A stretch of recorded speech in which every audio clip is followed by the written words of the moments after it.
I'm Bob Bakert with Jazz Guitar Today, and we're here with Davy Mooney. Hey, Davy, how you doing? Doing pretty well, Bob. Just back from New York, doing some teaching, end of the semester, all that kind of stuff. You know, I gotta say, you look so professorial sitting there with your coat on and all that kind of stuff. And I saw you at Smalls. I watched the video on YouTube from what was that Sunday night, Saturday night? What night was that? Friday night? Thursday night, we played Thursday night. Thursday. I was watching the video, and you're there in like jeans and you got the hip look on, it was like a different guy. I thought it was really interesting to see that side of you, because I only know this guy that hangs out at the school, and doing that thing, and you had a whole different kind of persona, when you're Yeah, performing. I I dug it. think that's true. I mean, I've done I guess it's been obviously like a lot of us. It's been, gosh, the last time I did a New York thing was January 2020, where we recorded the live album. Mm-hmm. And I've been teaching here at UNT for 5 years, and so a lot of my time is spent in the professorial role. And I try to be as hip as I can within that framework. But when you're performing, it's a different game. And I go into the other persona, which I've done for many years. So it's kind of like just this coat. Once I put this coat on, I'm a professor, and I have another coat for performance. The black coat was a black coat. I think it was purple blue. Yeah. I was looking at it on the video. Well, anyway, I wanted to talk to you a little bit today, just to we do these kind of short podcasts and the podcasty type things. So, but what I was going to talk to you about, I got kind of inspired listening to what you play live. I heard, I took notes on three tunes: Crimson, Way Back, and Doom Scroll. Is that DOOMS? What is that? How do you say it? Doom scroll, like we do when we're you keep going in the world. It feels like the world is ending. Spell that for me. I can't really hear you. Like Doom, DOOM. Doom Scroll. Yeah, that's what I got. That's what I got. That's what I wrote down. Doom Scroll. So here's three tunes that specifically that I picked on. These are your original tunes. They're all your original tunes. They do not sound like There Will Never Be Another You, or All the Things You Are, or anything from the traditional book at all.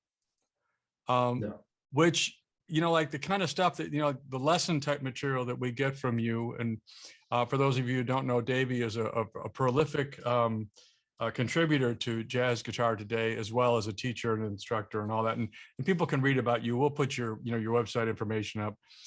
If they don't know who you are, which I'd be surprised if most of the people do.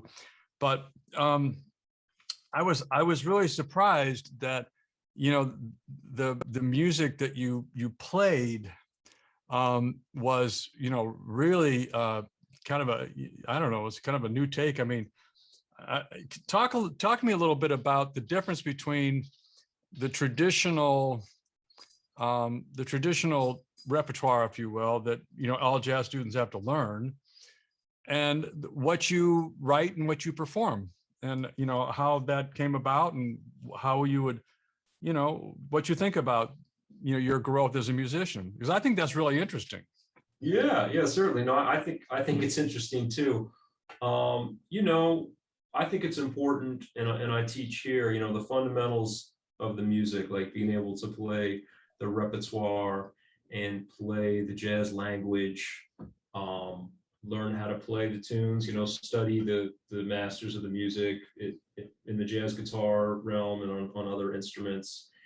And then, that's sort of a first step in the journey. But I was always, my end goal, and I think the end goal of most musicians probably, is to have their own sound and their own take on it. And so when I compose music, it's always been a little more eclectic in the sense that all my influences come in, all my musical influences. So there's definitely like a heavy jazz guitar component to my my jazz writing. But there's other stuff that comes in there too. I mean, Crimson, I wrote that. That kind of that's on the first Sunnyside record I did, Perrier Street, and it's got some influences from, I don't know, there's definitely some jazz and some straight ahead stuff. I remember when I recorded it, the engineer said like, "Oh, it sounds like English music." I was like, "What is that?"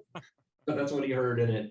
It's kind of like a sing-songy quality, and a lot of my tunes have words too. Way back in Doom Scroll don't, but I have a lot of singer-songwriter influences. I have a lot of Brazilian music influences, classical music. I mean, Doom Scroll is kind of counterpointy, maybe even like Bach kind of influence. Right. Way back is like a tribute to the tunes that in the 90s that I used to kind of grew up listening to, like some of Steve Mazikowski's music, maybe more of the I don't know, 90s like Michael Brecker tunes and things you would hear back then. So it's like a way back for me. But yeah, it's just it's a mixture. I think a lot of us, when we get to composing, we different influences creep in, and that's part of the process. So what does that look like technically? Like, for example, I'm going to pick up a guitar here, and I don't want to play too much guitar bang. So like if you're playing There Will Never Be Another You in E flat, I mean, those are some pretty standard chords and all that. So when you're playing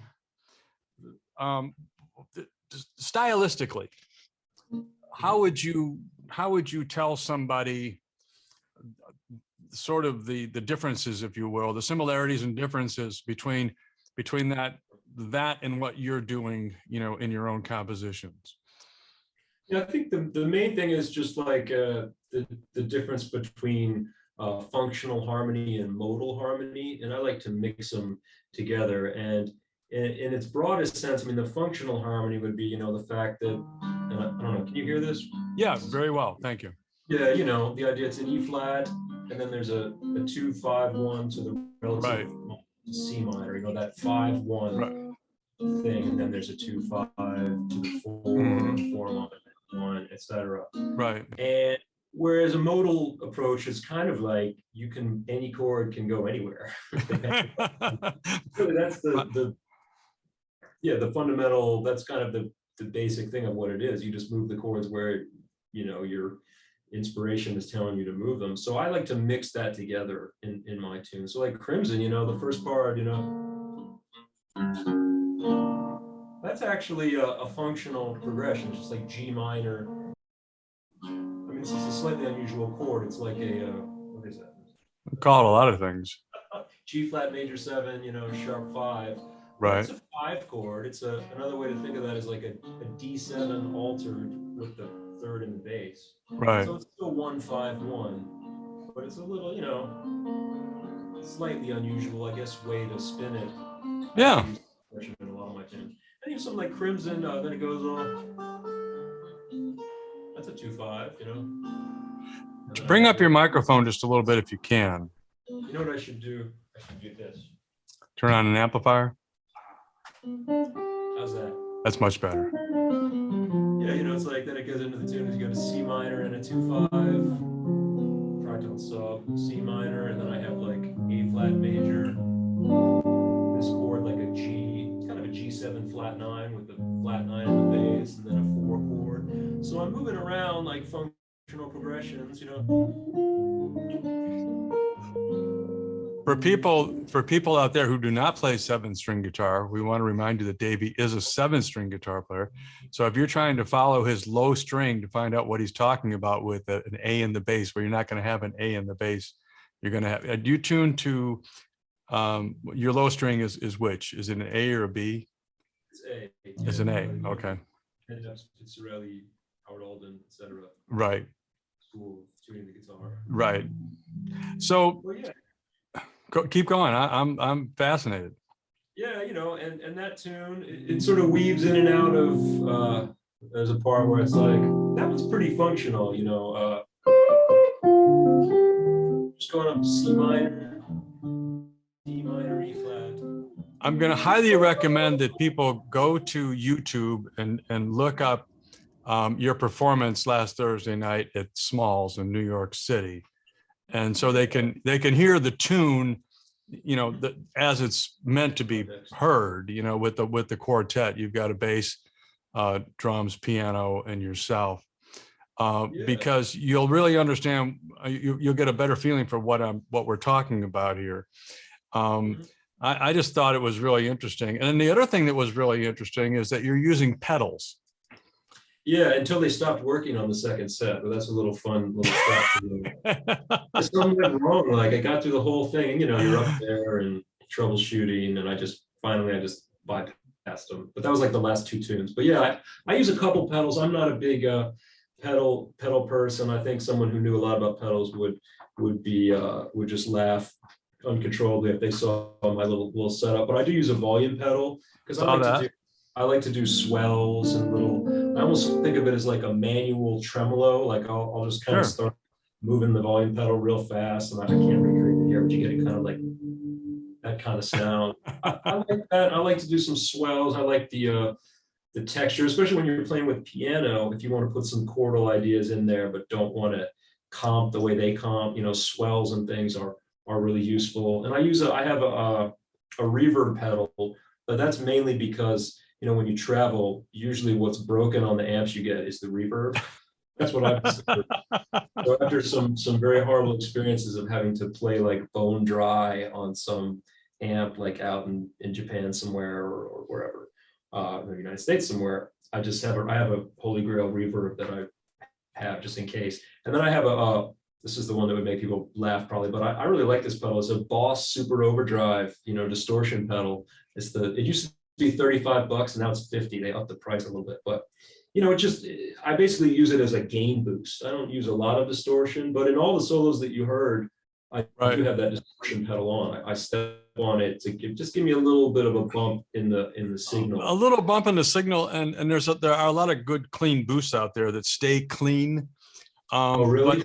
Yeah, there are, but you don't get that little bit of grit that gives the instrument a little bit of saxophone quality. Can you hear the grit? Because some people are like, use a distortion. I'm like, yeah, I use it on every solo. You don't hear it? Well, you know, it gives you a little bit of compression, gives you a little bit of grit, and it makes the instrument, you know, it makes the instrument flow a little bit more when you have just a little bit of hair on it, you know. And like Schofield, I like the way he uses this, a little bit of distortion on his soloing, and it helps with the legato, and you can. Yeah, it keeps, it's well, you know, I don't want to mention names but we're talking to John McLaughlin when I was interviewing John, and he was saying that he was trying to imitate Coltrane's horn. You know, that's what he wanted. He wanted that, and he said he couldn't do that with a totally clean, you know, guitar sound, electric guitar sound anyway. Now, when he plays acoustically, that's a whole different thing. But anyway, the overdrive pedals, and one of these days I've been threatening to do a piece on overdrive pedals. The overdrive pedals do give you a little more harmonic. They spit out a lot more harmonics. I think they do.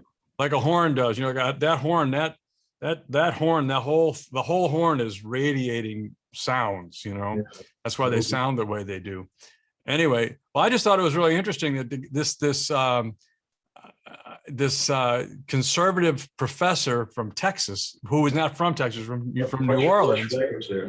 Yeah, conservative, you know, who's very much into teaching functional harmony, et cetera, playing this modal music with pedals in New York City in a completely different look, you know. And I'm going, whoa, wait, what happened to Davy? What'd you do with him? I thought, wow, I need to catch up. Anyway, it was really some nice stuff too. You had some great musicians with you as well. So I thought that was pretty cool.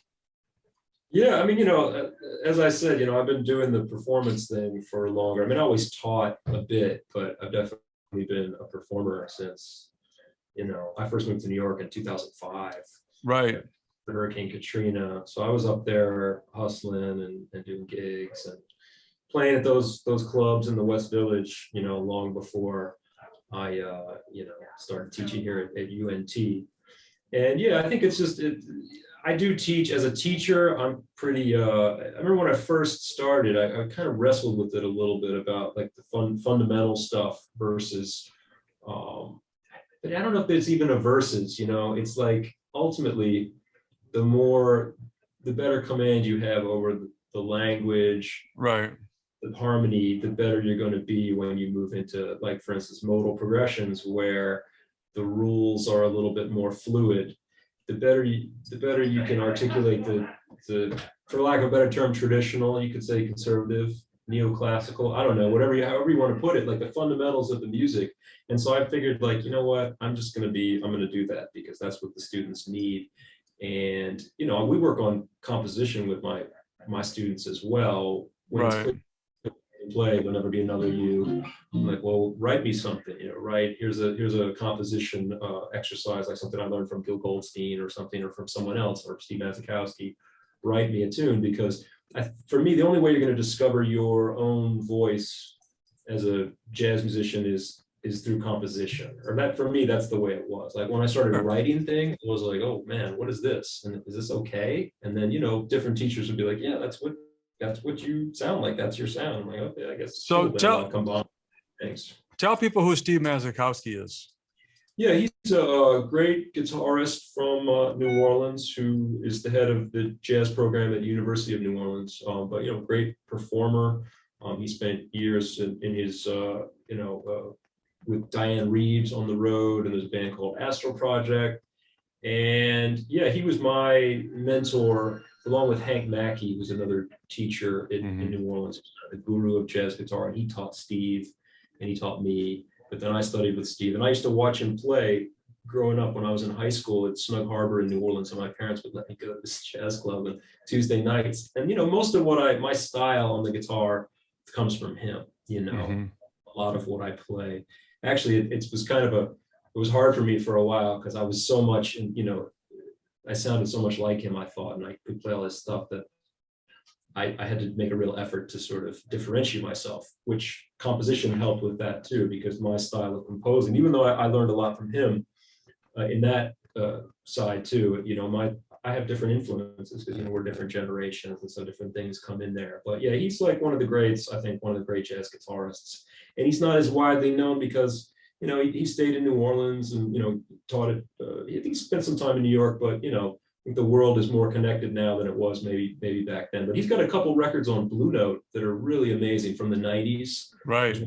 Direct Access is my favorite. And there's one called What It Was.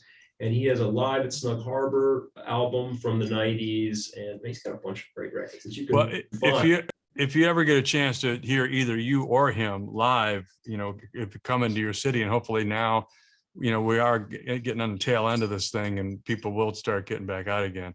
I have had the opportunity to hear Steve live and in person, and it's a treat. It really is. He came out to school a few months ago. I had him out. Finally, I was embarrassed at how long it took me to get him out here, but he came in September and performed. It was just great to hear him. So why do you play that big frickin' monstrosity of a guitar? What's up with that? Well, some people are going to say 7 strings. Isn't that kind of like matronly? What's up with that? I'm picking on you now, and I want you to fight back.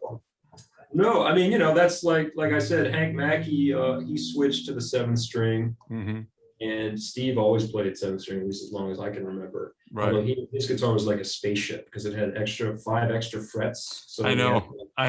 So that was a little bit scary. But then when Hank Mackey started playing 7th string, and it was through also a great luthier who passed away named Jimmy Foster. He died. Right. I remember Jimmy. But, he was building the guitars, and also our friend Ted Ludwig, you probably know. Oh, of course. I was going to mention Ted. He was really out there promoting the Foster guitars, and a lot of us got Foster guitars. Ted Foster 7 strings. Todd Duke, who passed away. John Bagnotto. Did Matt Johnson get these are New Orleans guitar players. I don't know if he got a 7 string. I can't remember. I think he did. Yeah, gosh, I'm not remembering. But we all kind of got the 7 strings. Well, and some of us stuck with it, and some of us. Well, you know, I actually I have a lot of admiration for seventh string. I was teasing earlier, and the thing that I think that most people you hear a lot of guys playing seven strings and are doing a lot of chord melody work, and it gives them that lower register for sure. But then you know, when I heard your gig the other night, I don't know, I didn't hear you touch it too much, the low string. Yeah, So you know, it because doesn't. it's not a melody piece, and it gets in the way of some other things going on, or can, you know, depending on what you're doing. But but you know, the facts of the matter are is that just because you have that, just because you can, doesn't mean you have to. And you play it for the most part on your gigs, doing your original, you know, your original tunes. You know, you really you play it like a six string. I don't really hear you using the seven string. And then a guy like you know, there's a lot of guys out there that are really really good, you know, with the chord melody thing and extending the range, and I'm sure you are as well. So you know, seven string can be very very cool. I was kind of teasing you a little bit earlier. I think it's awesome. And just to let people know, talk to me a little bit about the low string being an A rather than a B. You would think it would be a fifth, but it is a duplicate. Yeah, yeah. I mean, you know, that's just sort of the way it came to me. I know a lot of like metal guitar players. It was a B. Or Steve Vai, didn't he have a seven string? You know, when I was coming up in the '80s, and oh, is that a B? But you know, the George Van Epp style, I don't know exactly. I mean, I could theorize why he wanted it to be. I mean, it helps you like if instead of putting the root on the fifth string, you can move those roots down to the seventh string, and then you can put more sort of color tones on the fifth string. Right. I like to do that sometime where I'm playing this major seven on the fifth string. It's kind of dissonant, or you could put the third. That's a very classic one. You know, you could Very put notes nice. on the fifth string that you wouldn't normally. Your microphone's kind of coming and going. I'm not sure why. Are you wearing a mic or is it? Oh, when I'm talking or Yeah, when you're talking. I guess maybe when you're playing, I think it confuses the head end of your computer. So if you talk and play, I think it confuses it. So I think you either got to talk or play. We'll have to edit that part Yeah, out. the idea is that on the fifth string you can do some different things and play the root on Yeah, seventh, or I can, you know, just I want to play like a power chord, the sort of drop D thing. You know, you basically have it's like a drop D sure. jab. Play that.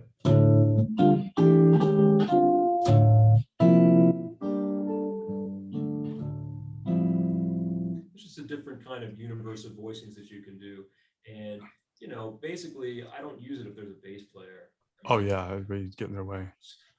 Even but I even do a the lot of even a piano player, if he's got a lot of sharp objects he can throw at you, might get mad too if you used it. But I do a lot of solo gigs. I do a lot of duo gigs, and I always have. You know, coming up in New Orleans, it was just, you know, I would do. They would, you know, if you were there, they didn't have to hire a bass player. And you'd be Sure. No, you know, a lot of guys I know are very prolific on the seven string, and they go back and forth. They'll play seven, they'll play six, they'll play seven, they'll play six, and that guitar, of course, is a Benedetto. You're a Benedetto artist. Mhm. Yeah, and so we're big fans of Benedetto around here. They're one of our sponsors, you know, Truth in Advertising, and you know, but we happen to love the instruments as well, and they're great people and all of that. So, what does it mean to you to be a Benedetto artist? I mean, how did that come about? And talk about the relationship a little bit, and maybe the instrument in general. And Yeah, I mean, Howard Paul, he came out here. I guess it was 2018, and he did a, you know, a workshop for the jazz guitar department. It was mhm. 2018, 2017, and you know, he invited me to be an artist, and you know, it was very flattering. And so, Sorry about that. no worries. And you know, I got to go. I went out to Savannah. I guess I think it was January 2019, because I've been trying to get back to Savannah since then, because I just love that city. It's so amazing. Right. Oh, it's amazing. I didn't know. And it was like New Orleans, but like a lot cleaner. Well, you know what? We'll segue into Savannah for just a second. Savannah, in the last since I really believe it's because SCAD is there, School of Art and Design, Savannah. Yeah, You know, yeah. because I used to travel there in my previous life as a businessman. I had accounts down there. I used to travel there, and I got to tell you, before the school got big, everything was cracked down to be. And the school, I think, this is my take, I could be totally wrong, but there's probably other reasons for it. But it seems to me that those two things grew up together, because Savannah is a very happening town right now. I mean, it's very cool. There's a lot of great people there. It's Howard doesn't like to meet, and Jackson Evans, who's with Benedetto, doesn't like to talk about it too much because he don't want any more guitar players coming to the city. Those guys are busy. So, but it's a great. So you went to Benedetto and yeah, I mean, they had a couple guitars that I could choose from, and I remember actually it was funny because they had one that was maybe more the sort of high-end model with the carved top. right. And I just realized that I was going to be playing it with drums and in a setting where I'm going to use my super overdrive. Right. So having I was happy to have this laminated Bravo Deluxe, which Absolutely. beautiful, black top, because I just knew that when you have a really nice arch top, carved top, and you crank it up, it's kind of like defeats the purpose. And I was excited. I played the instrument. I mean, the thing about them, I haven't played like every guitar that they have, but this one, and I assume all their instruments, it's like the evenness. Right. It's really incredible in the sense that there's like no dead spots on the neck, and there's no part that jumps out or doesn't jump out. So that when you play it, it's just the tone. I think that helps with the tone, and that helps with just projecting your sound over whatever context. And so I'm just like, thrilled at that. It's the most even guitar that I've ever played. There's not a spot. I mean, it speaks in every. I'm sorry, I can't talk and play the sound. It speaks in every register.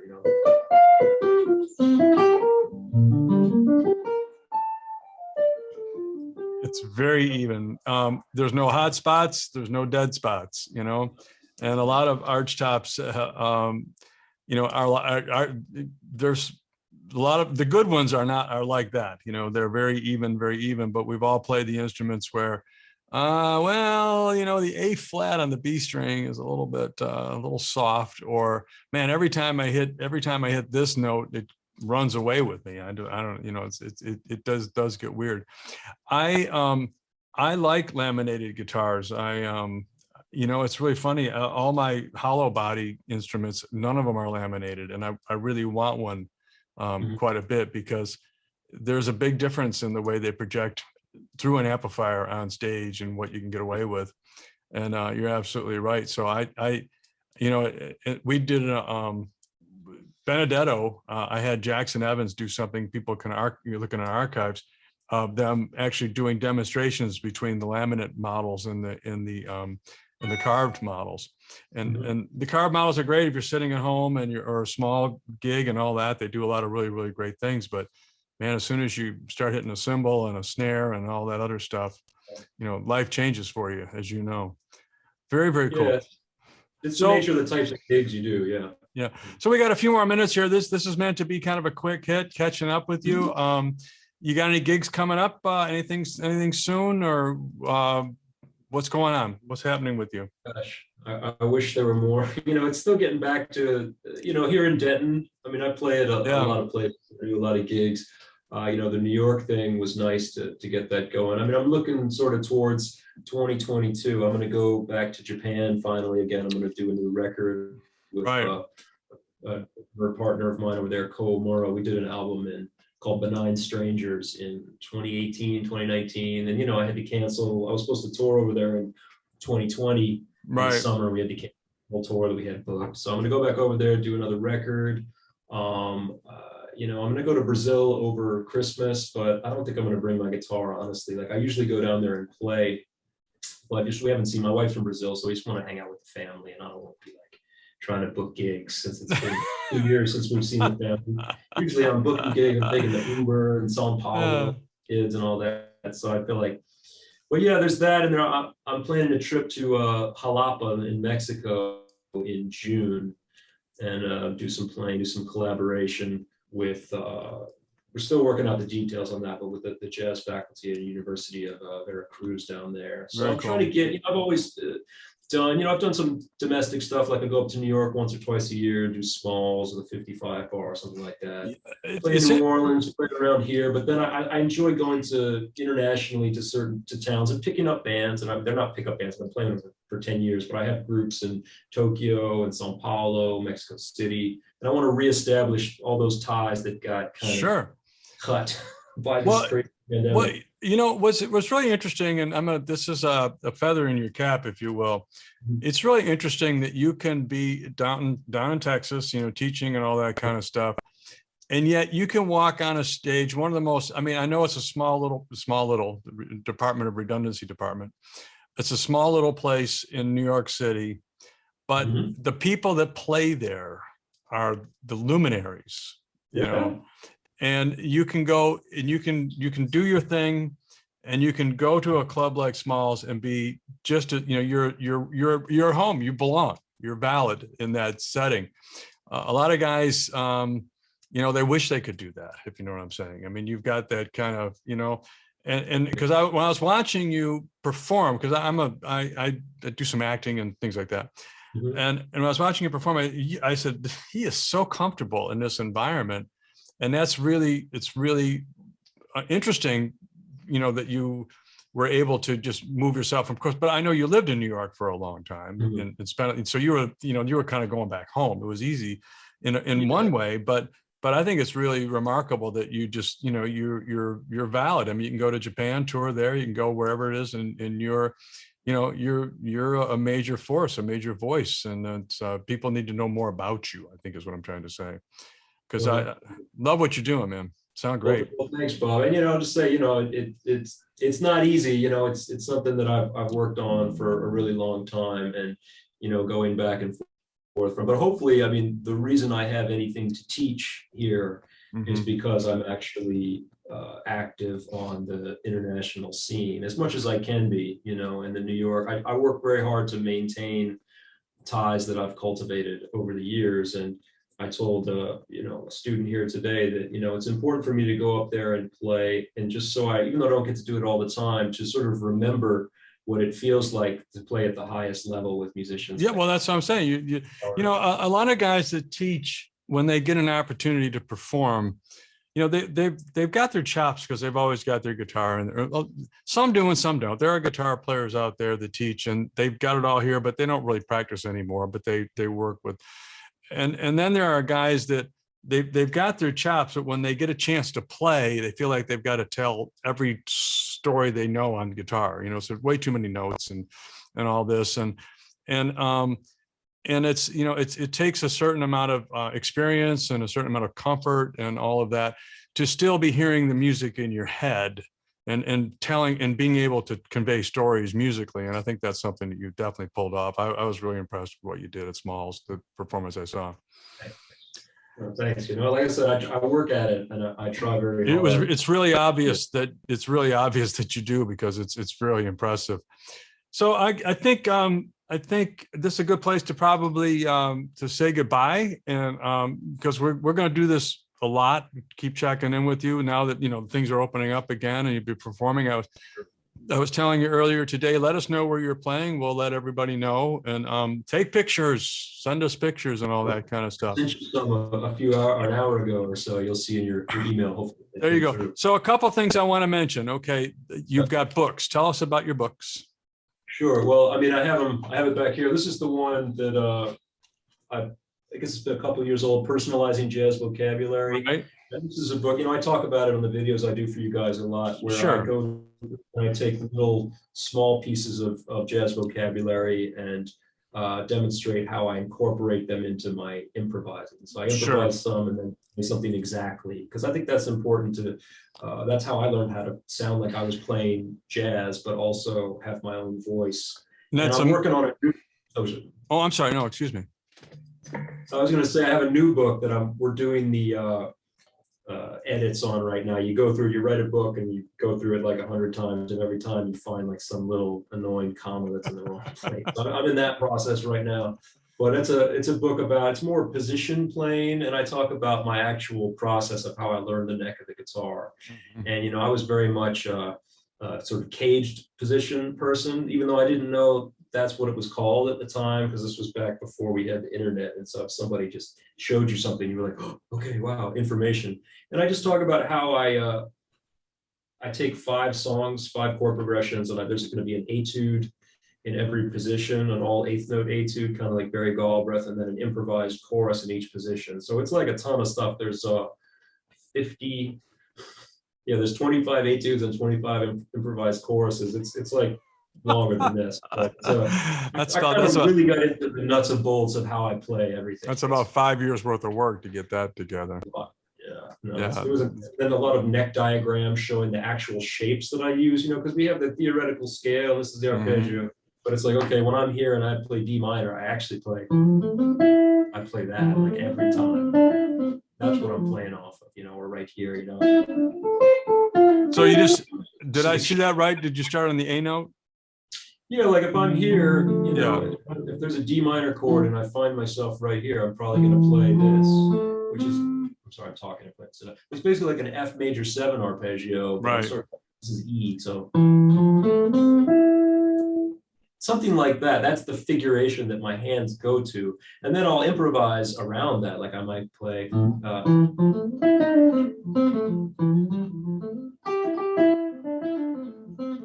But fundamentally, the thing that's in my hands that gets me to where I need to be is a very specific shape. So I actually right. those shapes with neck diagrams, and it gets a little bit. And then, of course, you got your records behind you. You've got your CDs. I'm seeing you got a little station here. Sunnyside Records. I've got 4 albums. There's always a glare. I never kill the glare. There is a glare now too. I know, but the one we did. But they're there, and they can find them on your website. I mean, can they find the links on your website? Yeah, they're all on. I mean, the website. I'll be honest, has kind of gone Everybody's by the wayside. Everybody's has. Okay, it's not just me, because it felt a little silly with the social media. Plus, I have to update everything at school here, like my activities.